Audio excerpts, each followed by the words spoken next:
There is a moment that happens in almost every group of people, and almost nobody talks about it afterward. Someone in the room says something that doesn't fit. It isn't louder. It isn't rehearsed. It's just off the map. They connect two things that have no business being connected, a shipping manifest and a piece of music theory, a disease outbreak and a supply chain, and for a second the room goes quiet in a way that has nothing to do with politeness. You feel it before you can explain it. That person is not simply smart. Smart is common. This is something else. This is a mind that was built differently, and the difference is not decoration. It is structural. And once you understand what actually produced that structure, you start to understand why that kind of person makes rooms, institutions, and entire professions faintly uneasy. This is a story about how that mind gets built, why it is rare, and why it is very hard to control. Let's start with a claim that sounds obvious and isn't. Almost nobody actually taught themselves anything. Most people who say, "I'm self-taught," mean they watched some videos, skimmed a few books, and picked up enough vocabulary to sound informed at dinner. That is not what we are talking about. Real self-teaching is colder and far more expensive. It means deciding, alone, what the important questions even are. It means building your own criteria for which sources deserve trust, with nobody checking your work.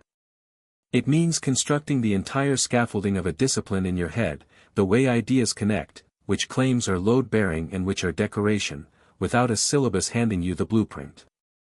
Formal education, whatever its virtues, does something specific to the mind, it pre-assembles the building for you. Someone else decided what the chapters are. Someone else decided what counts as a good question. Someone else tells you, via a grade, whether you understood correctly. You walk through rooms someone else built and mistake the tour for construction. The self-built mind has no tour guide. It has to lay the foundation, pour the concrete, and figure out, with no inspector ever signing off, whether the structure will hold weight. Most people who attempt this quit. Not because they're incapable, but because the psychological cost is brutal in a way that formal learning simply isn't. There's a reason for that, and it has a name in the research literature: self-efficacy, the belief that you are capable of producing outcomes through your own effort.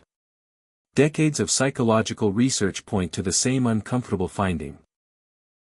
This belief predicts whether someone survives difficult, self-directed learning better than raw intelligence does, better than family background does, often better than the quality of instruction available to them.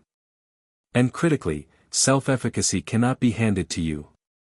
It has to be earned through repeated cycles of struggling, failing, adjusting, and eventually succeeding, without someone catching you on the way down.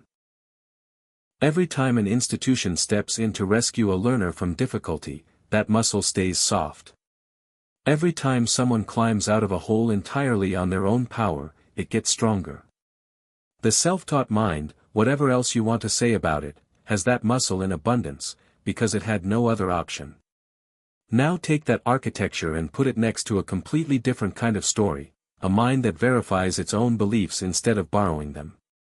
Here's an uncomfortable exercise.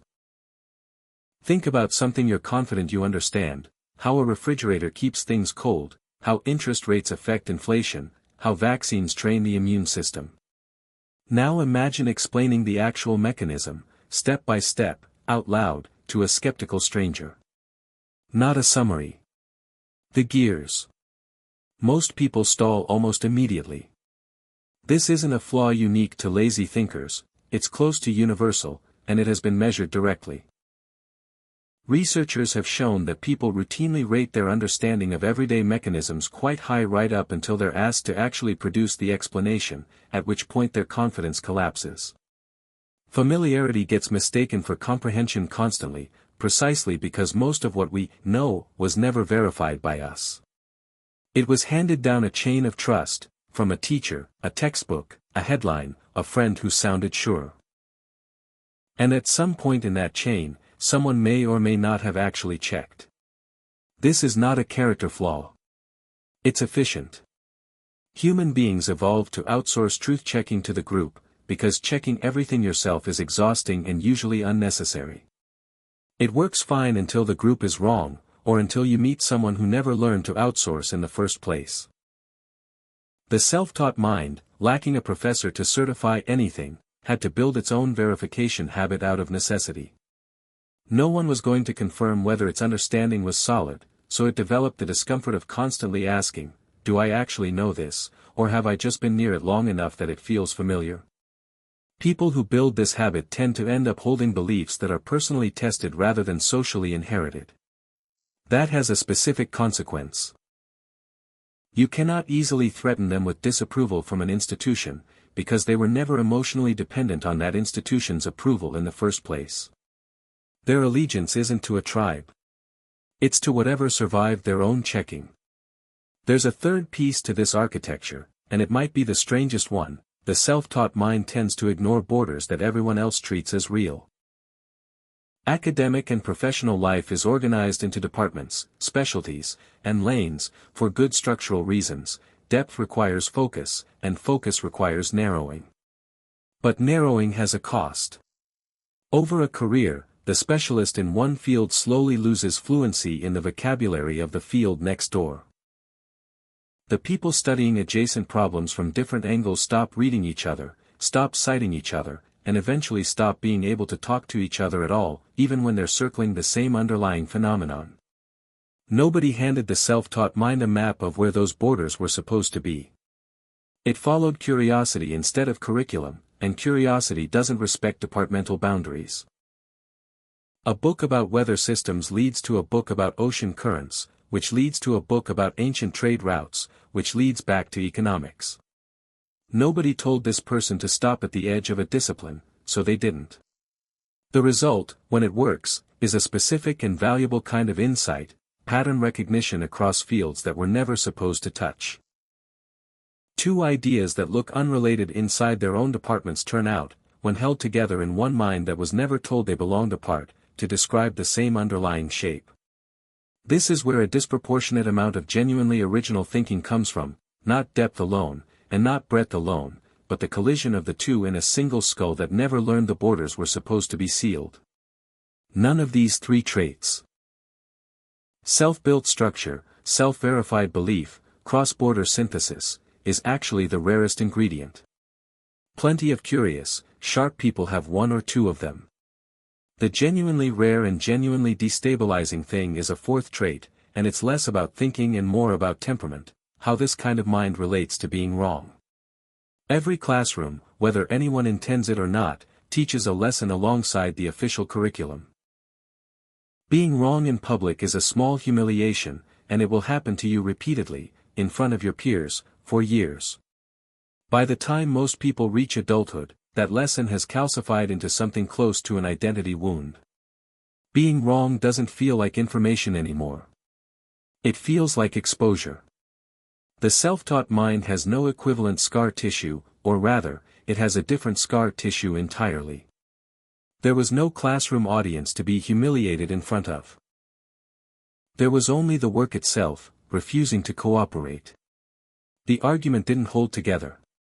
The code didn't run. The prediction didn't match what happened. The failure was mechanical, not social, it cost time, not standing. This produces a genuinely different relationship with error, and it matters more than almost anything else in this list, because the research on expertise consistently points to the same conclusion. What separates people who actually become excellent at something from people who merely practice a lot isn't hours logged. It's the willingness to look directly and repeatedly at your own mistakes and adjust, without flinching, without looking away. Most people can sustain that kind of unflinching self-correction for a few minutes before some protective instinct kicks in and looks for a distraction. The self-taught mind, having had no other option for years, built a much higher tolerance for it. Put two people side by side, one trained inside a stable, credentialed system and one who built themselves in the open with no institutional safety net, and drop them into a field that is changing quickly, where yesterday's expertise is starting to misfire. The credentialed mind has a lot to lose by being seen getting it wrong. A reputation to defend, a professional identity built on being right. The self-taught mind has nothing built on that foundation to protect. Wrongness is just Tuesday. And in a genuinely shifting landscape, that difference in temperament often decides who adapts and who gets left holding an outdated map. Which brings us to the part of this that isn't really about intelligence at all. It's about control. Think about what actually makes a person governable, in the ordinary, everyday sense. Not through force, but through the quiet mechanisms every institution relies on. You need that person to want something the institution can grant: status, belonging, advancement, approval, credibility. If an organization holds something someone genuinely needs, that person will, consciously or not, shape their behavior to keep receiving it. This isn't corruption. It's just how social animals coordinate. The self-taught mind broke that loop early, usually without meaning to. During the years it was building itself, no institution was offering it anything. There was no supervisor whose approval mattered. No promotion contingent on compliance.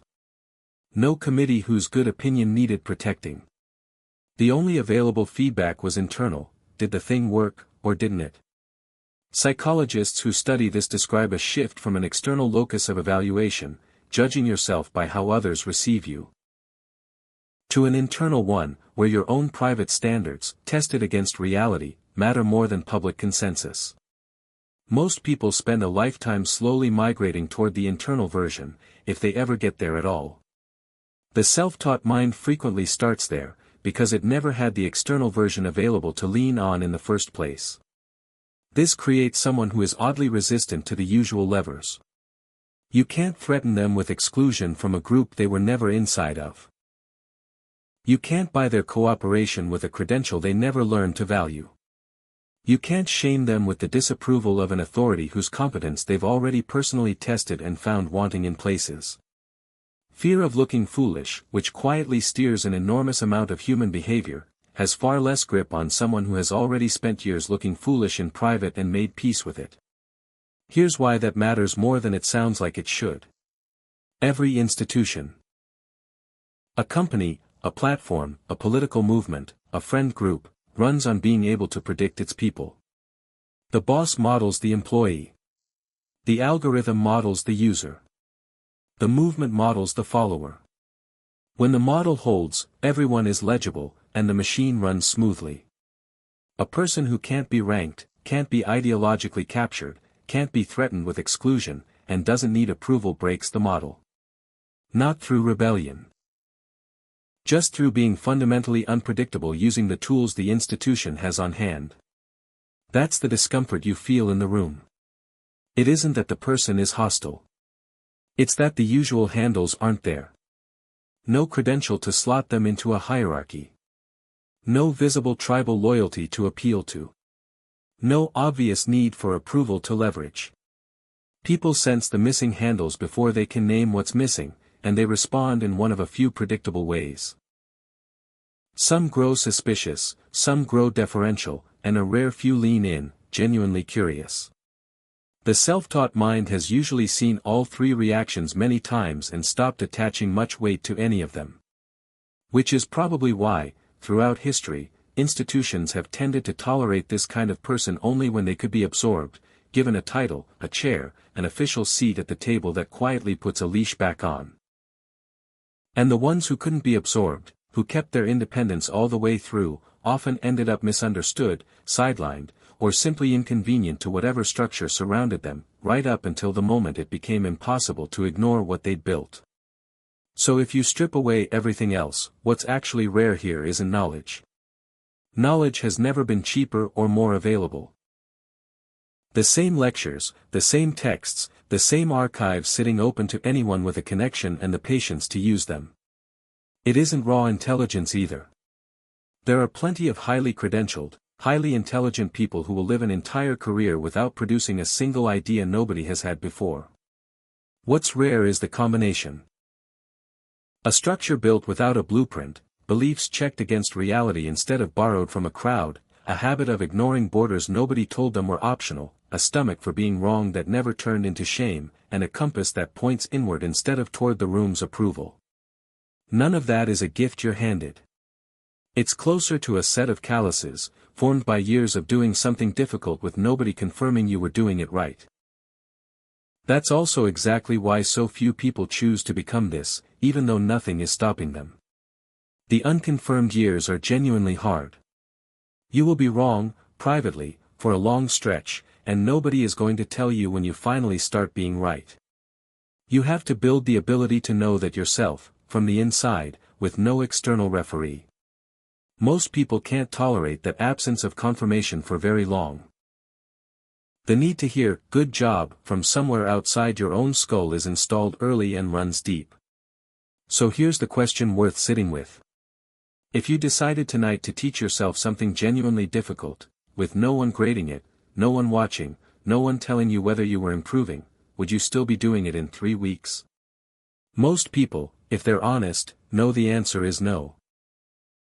The ones who'd say yes are the ones who end up, eventually, standing in a room saying something that doesn't fit, while everyone else goes quiet and tries to figure out where exactly this person belongs on the map, and slowly realizes they don't.